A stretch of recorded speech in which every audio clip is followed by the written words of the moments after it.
کہ جب یہ وقت آئیں گے تو تم پر ہمارے عذاب کے شدید کوڑے پڑیں گے، وہ تمہاری آبادیوں میں گھس گئے اور پھیل گئے۔ کروڑوں مسلمان قتل ہوئے، لاکھوں کی بات نہیں ہے۔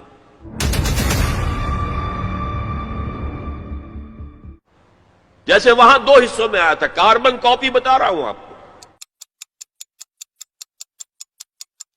کہ حضور صلی اللہ علیہ وسلم نے فرمایا میری امت پر بھی وہ تمام حالات وارد ہو کر رہیں گے جو بنی اسرائیل پر آئے، بالکل ایسے ہی جیسے کہ ایک جوڑے کی دو جوتیاں ایک دوسرے کے مشابہ ہوتی ہیں۔ یہ بھی نوٹ کیجئے کہ یہ وہ امت ہے جس کے لیے قرآن میں 4 مرتبہ آیا ہے کہ ہم نے انہیں تمام جہان والوں پر فضیلت دی تھی۔ یا بنی اسرائیل اذکروا نعمتی التی انعمت علیکم وانی فضلتکم علی العالمین، اے بنی اسرائیل یاد کرو میرے انعام و اکرام و احسان کو جو میں نے تم پر کیا، اور میں نے تمہیں تمام جہان والوں پر فضیلت دی۔ بہرحال اس امت اور موجودہ امت مسلمہ امت محمد صلی اللہ علیہ وسلم میں مشابہتیں 2 اعتبارات سے بیان کی گئی۔ ایک اس اعتبار سے مسلمانوں تم میں بھی وہ ساری گمراہیاں پیدا ہوں گی جو سابقہ امت میں پیدا ہوئی۔ لَتَتَّبِعُنَّ سُنَنَ مَنْ كَانَ قَبْلَكُمْ، تم لازماً پیروی کرو گے ان کے طور طریقوں کی کہ جو تم سے پہلے تھے،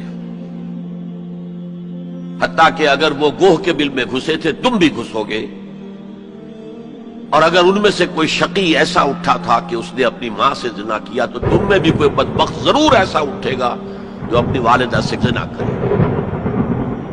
تو یہ تو ہے گمراہیوں کا معاملہ، امت کے اندر پیدا ہونے والی اعتقادی اور عملی گمراہیاں۔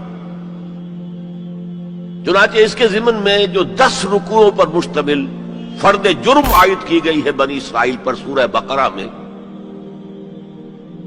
5ویں رکوع سے شروع ہوتی ہے بات اور 15ویں رکوع کے آغاز تک چلتی ہے، اس میں در حقیقت ہم اپنی موجودہ کیفیت کا اس آئینے میں مشاہدہ کر سکتے ہیں۔ وہ ساری اعتقادی اور عملی گمراہیاں ہمارے اندر پیدا ہوئی، اور بنی اسرائیل کے لیے انہی 4 ادوار کا تذکرہ ہے جو ان آیات میں ہے۔ ہم نے یہ فیصلہ سنا دیا تھا، پیش کی بنی اسرائیل کو، وَقَضَيْنَا إِلَىٰ بَنِي إِسْرَائِيلَ فِي الْكِتَابِ، اپنی کتاب میں تورات میں، لَتُفْسِدُنَّ فِي الْأَرْضِ مَرَّتَيْنِ، تم 2 مرتبہ زمین میں بڑا فساد بچاؤ گے، وَلَتَعْلُنَّ عُلُوًّا كَبِيرًا، اور سرکشی کرو گے، بہت اونچی سرکشی، بہت بڑی سرکشی۔ اب یہاں پر حذف سمجھیے، محذوف سمجھیے، انڈرسٹوڈ سمجھیے کہ جب یہ وقت آئیں گے تو تم پر ہمارے عذاب کے شدید کوڑے پڑیں گے، اس لیے کہ آگے جو لفظ وعدہ آ رہا ہے، فَإِذَا جَاءَ وَعْدُ أُولَاهُمَا، تو وعدہ تو عذاب کا تھا، اصل میں یہ تو خبر تھی، صرف یہ وعدہ نہیں تھا کہ تم 2 مرتبہ اپنی تاریخ کے دوران بہت شدید سرکشی کرو گے، اللہ کے خلاف، اللہ کے دین کے خلاف، اللہ کی شریعت کے خلاف بہت فساد بچاؤ گے، اور یہاں جیسا کہ میں نے عرض کیا اب امپلائیڈ سمجھیے، اور اس پر ہمارے عذاب کے شدید کوڑے تم پر برسیں گے۔ فَإِذَا جَاءَ وَعْدُ أُولَاهُمَا، تو جب ان 2 وعدوں میں سے پہلے وعدے کا وقت آیا، یعنی عذاب کا وعدہ جو ہم نے تم سے کیا تھا، جو وعید دی تھی تمہیں، بَعَثْنَا عَلَيْكُمْ عِبَادًا لَنَا أُولِي بَأْسٍ شَدِيدٍ، ہم چڑھا لائے تم پر اپنے وہ بندے جو بہت جنگجو تھے، بہت وحشی تھے، بہت فوجی قوت کے حامل تھے، فجاسوا خلال الدیار، وہ تمہاری آبادیوں میں گھس گئے اور پھیل گئے، وکان وعدا مفعولا، اور وہ وعدہ جو ہے پورا ہو کر رہا۔ لیکن ان پر اب جو آئے کوڑے وہ یورپ سے آئے، پہلے گریکس آئے، Alexander the Great and Seleucus, ان کی حکومت پر قائم رہی، انہوں نے روندا پاؤں تلے ان کو۔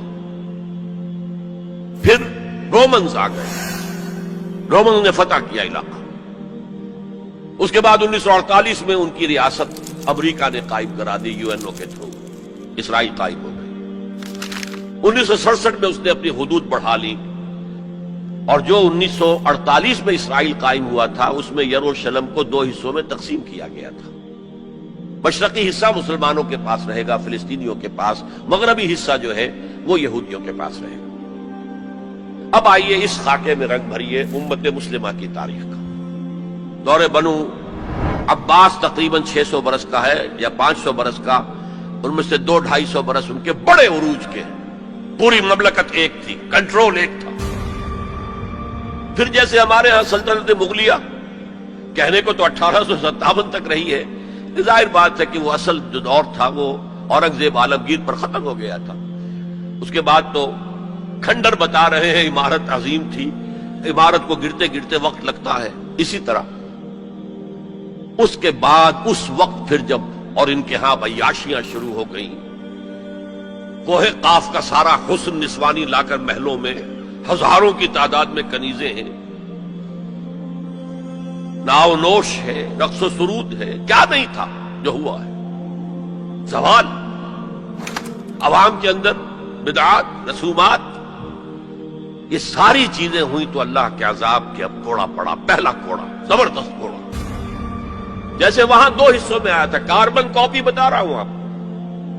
حزب النال من نال. پہلے شمال سے آئے کروسیڈرز، صلیبی ہورڈز. انہوں نے میڈیٹرینین کا سارا ساحلی علاقہ تہس نہس کر دیا اور 1099 میں یروشلم بھی فتح کر لیا. اور اتنا خون بہایا ہے، اتنا خون بہایا ہے. وہ خود یہ لکھتے ہیں ان کے ہسٹورینز کہ جب صلیبی داخل ہوئے ہیں ان کے فوجی گھوڑوں کے اوپر سوار ہو کر تو گھوڑوں کے گھٹنوں تک خون کی ندیاں بہ رہی تھیں. اس کے بعد 88 برس تک یہ یروشلم عیسائیوں کے قبضے میں رہا. 88 لانگ ایئرز. کھویا اربوں نے، واپس دینے کی سکت اربوں میں نہیں تھی. عیاشیوں کی وجہ سے وہ کمزور ہو چکے تھے، کھوکھلے ہو چکے تھے. واپس لینے والا کرد تھا، کرد خون، صلاح الدین ایوبی رحمت اللہ علیہ. یہ ہوا 1187 عیسوی میں. 1099 میں قبضہ ہوا، 1187 عیسوی میں واپس لیا. 88 برس تک وہ کروسیڈرز کے قبضے میں رہا. اور اس کے بعد جیسے نبوکڈ آیا تھا مشرق سے، عراق فلسطین کے مشرق میں ہے، تو ہم پر جو طوفان آیا ہے، جو مسلمانوں پر اس وقت عذاب الہی آیا ہے، وہ تاتاریوں کے ہاتھوں. کروڑوں مسلمان قتل ہوئے، لاکھوں کی بات نہیں ہے. بنی اسرائیل کی امت چھوٹی سی امت تھی، یہ امت بہت وسیع تھی. اگر ان کے لاکھوں قتل ہوئے تھے تو ان کے تو کروڑوں ہوئے. خارزم شاہ کی عظیم مملکت، سینٹرل ایشیا کی عظیم ترین سلطنت جو قائم ہوئی ہے تاریخ میں، ختم، تہس نہس.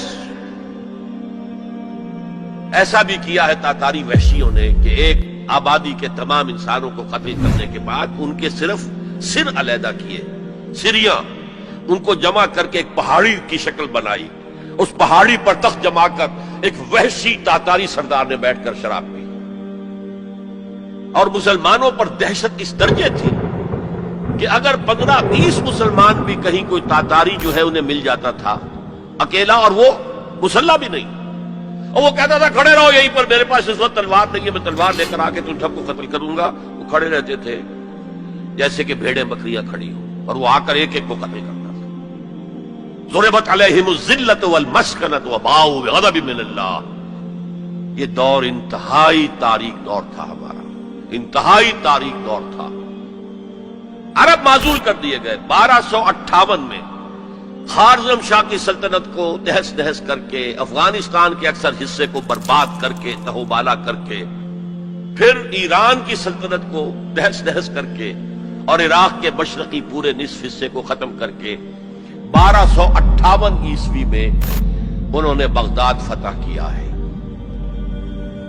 اور آخری خلیفہ بنو عباس کا مستعصم باللہ، اس کو محل سے نکالا ہے ایک جانور کی کھال میں لپیٹ کر گلی میں ڈال دیا اور گھوڑے دوڑا دیے، کچل دیا۔ جو احیاء اب ہوا کس کے ہاتھوں ہوا؟ انہی تاتاریوں کے ہاتھوں ہوا۔ ہے آیا فتنہ تاتار کے افسانے سے، پاسباں مل گئے کعبے کو صنم خانے سے، جنہوں نے کروڑوں مسلمانوں کو قتل کیا۔ اسلام نے انہیں فتح کر لیا، اسلام لے آیا۔ اب جو عالم اسلام کے اندر قوتیں ابھری ہیں، کوئی ایک مرکزی حکومت تو اس کے بعد نہیں بن سکی، اور عربوں کو اس وقت سے جو ڈپوز کیا گیا، معزول کیا گیا، امت مسلمہ کی قیادت ان سے چھین لی گئی۔ اور یہ وہ بات تھی کہ جو بالکل شروع میں سورہ محمد صلی اللہ علیہ وسلم کہہ دی گئی تھی، ان تتولوا یستبدل قوما غیرکم، اگر تم پیٹھ دکھا دو گے اس مشن کو جو ہم نے تمہارے حوالے کیا ہے تو اللہ تعالیٰ تمہیں ہٹا کر کسی اور کو لے آئے گا۔ That happened in the mid 13th century of Christian era. Fall of Baghdad 1298۔ اب اس کے بعد وہ تاتاری ایمان لے آئے۔ اب تاتاریوں میں سے یہ سب ترک ہے، ترکش ہورڈز، ترکان تیموری جنہیں ہم مغل کہتے ہیں، ترکان تیموری انڈیا میں ان کی مملکت عظیم قائم ہوئی۔ ترکان صفوی ایران کے اندر ان کی مملکت قائم ہوئی۔ ترکان عثمانی اناطولیا کے علاقے سے وہ سردار جو تھا، ترک سردار عثمان، اس نے آگے بڑھ کر حکومت ایک بنائی ہے، اور وہ جس طرح پھر پھیلی ہے، پورا مشرقی یورپ اس نے فتح کیا ہے۔ ترکوں نے قسطنطنیہ فتح کر کے پھر مشرقی یورپ میں ویانا تک کا جا کر محاصرہ کیا ہے۔ پورا مغربی ایشیا اس کے تحت آ گیا، پورا شمالی افریقہ اس کے تحت آ گیا۔ جو کبھی گریٹ رومن امپائر ہوتی تھی، بالکل اس پیمانے کی گریٹ آٹومان امپائر دنیا میں قائم۔ یہ سلطنت عثمانیہ، اس میں 400 برس تک خلافت بھی رہی۔ خلافت عربوں سے منتقل ہو کر ترکوں کے پاس آ گئی۔ اس کے بعد پھر زوال آیا۔ سلطنت عثمانیہ بھی یورپ کا مرد بیمار بن گئی۔ زوال آتا ہے، ہر کمال راہ زوال ہے۔ یہ جو ہمارے دو دور عروج آئے، ان میں سے ایک میں عربوں کے جو زیر قیادت دور تھا، اس میں یورپ میں داخل ہوئے مسلمان عرب اور بربر جبل الطارق کے ذریعے سے، طارق ابن زیاد کی سرکردگی میں، جو موسیٰ ابن نصیر کے بہت بڑے جرنیل تھے، اور آئیبیرین پیننسلا پورا فتح کر لیا، پورا موجودہ پورچگل اور اسپین پورا کا پورا۔ پائرنیز کو کراس کیا، سلسلہ کوہ جو ہے جو فرانس کو علیحدہ کرتا ہے اسپین سے، آئیبیرین پیننسولا سے، اور ہارٹ آف فرانس تک پہنچ گئے۔ لیکن وہاں ایک بڑی زبردست شکست دی ایک بہت بڑے فرانسیسی سردار نے۔ یہ 732 کا واقعہ ہے، حضور کے انتقال کے 100 برس بعد۔ 632 میں حضور کا انتقال ہوا، 732 میں بڑی زبردست شکست ہوئی۔ حالانکہ جبکہ یہ سیلاب جا رہا تھا، تو عجیب بات ہے جو آپ نے شاید کبھی نہ سنی ہو، انگلینڈ میں شہنشاہ تھا ایمپرر ہوسا، HOSSA، وہ ایمان لے آیا۔ اس نے دیکھا آ رہا ہے یہ سیلاب، میرا بھی ستیہ ناش ہو جائے گا۔ پورا آئیبیرین پیننسولا ان کے سامنے جو ہے وہ پامال کر چکے ہیں۔ وہ اسلام لے آیا، اس نے وفد بھیج دیا اسپین میں کہ میں تو اسلام لے آیا۔ بعد میں جب مسلمان ریٹریٹ انہیں کرنا پڑا فرانس سے نکل کر، اور رہ گئے پائرنیز کے ویسٹ، ساؤتھ ویسٹ ہی میں، تو پھر وہ دوبارہ عیسائی ہو گئے۔ بہرحال دوسرا ہمارا دور جو ہے، اس کے بعد جو زوال کا دور شروع ہوا ہے، دیکھیے جیسے یہودیوں پر یورپ کی طاقتیں آئی تھی، لیکن وہاں صرف یہ فرق ہے کہ eastern Europe, the Greeks and the Romans, ہم پر جو آئے وہ ویسٹرن اور سینٹرل یورپ کے لوگ آئے۔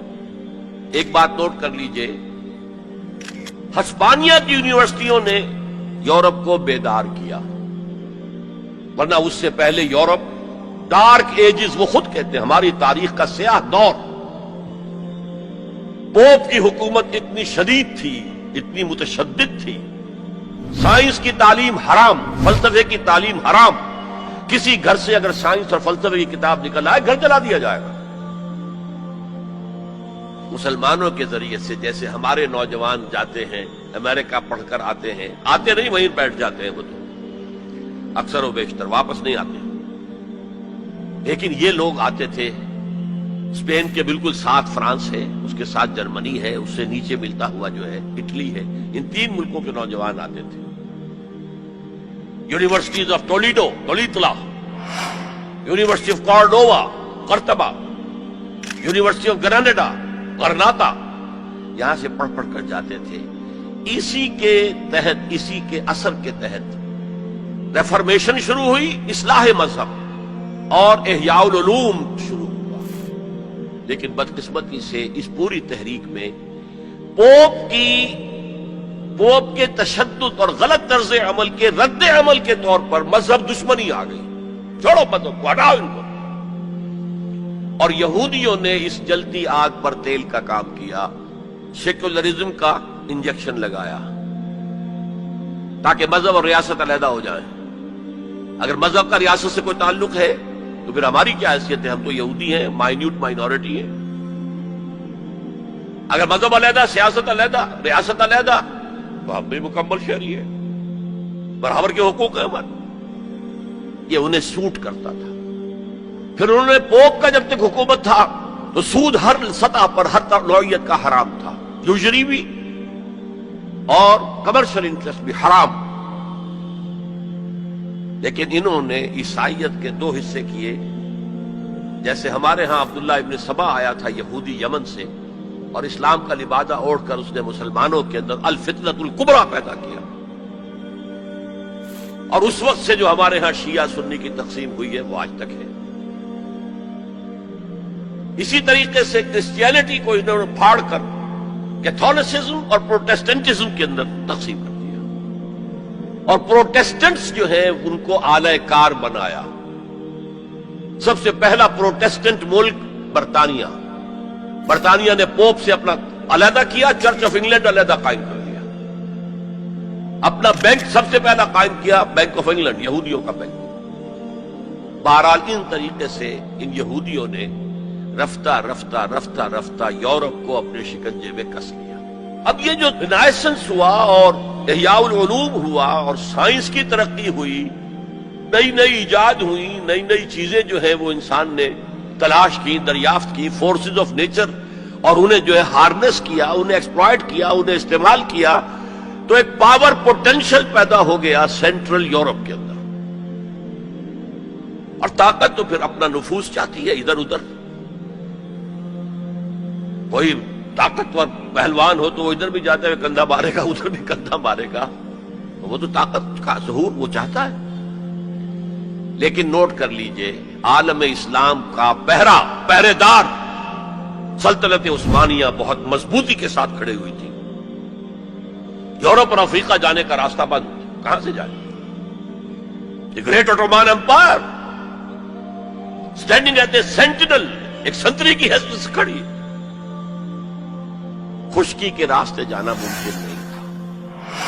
لیکن یہ کہ جو ہے اس سیلاب نے سینٹرل جو یورپ سے آیا ہے طاقت کا سیلاب، اس نے پہلے تو صفایا کیا.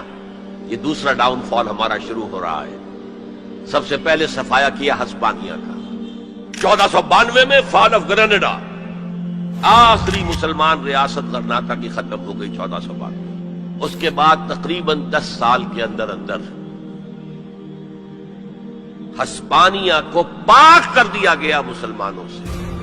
یا قتل کر دیے گئے، یا جلا دیے گئے، یا کچھ نے عیسائی بن کر جانے بچائی، اور باقی کو جہازوں میں بھر بھر کر لے جا کر نارتھ افریقہ کے ساحل پر ڈمپ کر دیا. جاؤ دفع ہو. یہ ہے زوال ثانی ہمارا، اور اس کے اوپر اللہ کے عذاب کے گھوڑے. ہسپانیہ 800 برس جہاں حکومت کی، مسلمان کا نام و نشان نہ رہا. 1492 میں ہوا تھا فال آف گریناڈا. 1498 میں واسکو ڈی گاما نے راستہ تلاش کر لیا مشرق کا. اوٹومان امپائر کو بائی پاس کر کے افریقہ کے مغربی ساحل کے ساتھ نیچے تک جا کر round the Cape of Good Hope, اور پھر وہاں سے مشرق کی طرف جزائر شرق الہند، جاوا، سماٹرا، ملایا، ہندوستان۔ اب یہ کولونیل پاورز اس راستے سے آئے۔ ہندوستان میں فرینچ بھی آئے، انگریز بھی آئے، پورچوگیز بھی آئے، لیکن باقی سب ختم ہو گئے، انگریز باقی رہا۔ مشرق بعید کے اندر ڈچ رہے، اور پھر یہ رفتہ رفتہ یہ پروسیس 20ویں صدی کے آغاز میں اپنے کلائمیکس کو پہنچ گیا، جب پہلی جنگ عظیم کے بعد سلطنت عثمانیہ ختم، حصے بکھرے، بلکانائزیشن جسے کہتے ہیں۔ بلقان کی ریاست میں یہ سب کیا تھی؟ یہ تو ترکوں کی حکومتیں تھیں۔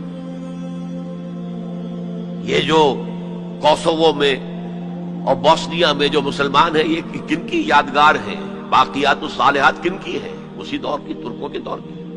لیکن اب سلطنت عثمانیہ بھی ختم۔ عربوں نے انگریزوں کی مدد کی، کرنل لارنس نے عربوں کو آمادہ کیا بغاوت پر۔ عربوں نے بغاوت کی، انگریزوں کی مدد کی، اور خود ہندوستان سے ہندوستانی فوج گئے انگریز کے تحت، اور انہوں نے جا کر انگریز کی مدد کی۔ جنرل ایلن بی کو قبضہ لے کر دیا یروشلم کا، اور جنرل ایلن بی نے جا کر ٹھوکر ماری تھی صلاح الدین ایوبی کی قبر کو۔ سلاڈین، وی آر اگین ہیئر۔ یہ ہمارا زوال جو ہے انتہا کو پہنچ گیا پہلی جنگ عظیم کے بعد۔ وعدے کیے گئے تھے عربوں سے تمہیں آزادی دیں گے، لیکن ہوا کیا؟ حصے بکھرے کر دیے، ٹکڑے کر دیے۔ یہ تمہارا، یہ میرا، یہ اس کا۔ عراق اور مصر ہمارے، برطانیہ کے، شام فرانس کا، لیبیا اٹلی کا، پھر الجزائر فرانس کا۔ یہ ساری تقسیم، بندر بانٹ، اس حدیث کا نقشہ سامنے آ گیا جو حضور نے ایک دفعہ صحابہ سے کہا، یوشک ان تداعی علیکم الامم، مجھے اندیشہ ہے کہ ایک وقت آئے گا کہ دنیا کی قومیں تم پر ایک دوسرے کو دعوت دیں گی، آئیے آئیے آئیے، یہ نرم کھانا موجود ہے، بہت اچھا نرم گرم، آؤ، میں ادھر سے کھاؤں گا، تم ادھر سے کھاؤ۔ قومیں تم پر ایک دوسرے کو دعوت دیں گی۔ صحابہ گھبرا گئے، اب ان قلت نحن یومئذ یا رسول اللہ، حضور کیا یہ اس وجہ سے ہو جائے گا کہ ہم اس زمانے میں بہت قلیل تعداد میں رہ جائیں گے؟ فرمایا نہیں، بل انتم یومئذ کثیر، تعداد تو تمہاری بہت ہوگی، لیکن تمہاری حیثیت کیا ہوگی؟ کا غصائی سیل، جیسے سیلاب کے اوپر جھاگ ہوتا ہے، ایسے جھاگ بن کر رہ جاؤ گے، تمہاری حیثیت کچھ نہیں۔ ولکن فیکم وہن، ایک بیماری پیدا ہو جائے گی جس کا نام وہن ہے۔ وہم نہیں، وہم کو جانتے ہیں آپ، سپرسٹیشن یا کچھ اور۔ وہن، واو ہا نون، وہن۔ اب اس مرض کا نام کبھی سنا نہیں تھا۔ پوچھا مل وہن یا رسول اللہ؟ فرمایا حب الدنیا و کراہیت الموت، جب دنیا کی محبت تمہارے دلوں پر قبضہ کر لے گی اور موت سے تمہیں نفرت ہو جائے گی، بجائے اس کے کہ خوش آمدید کہو، میں تمہیں بتاؤں مرد مومن کی نشانی کیا ہے؟ جب موت کا وقت آتا ہے اس کے ہونٹوں پر مسکراہٹ ہوتی، صورتحال بدل جائے گی، موت سے ڈرو گے، بھاگو گے، فرار کرو گے، اور دنیا کی محبت تمہارے دل میں پلا دی جائے گی۔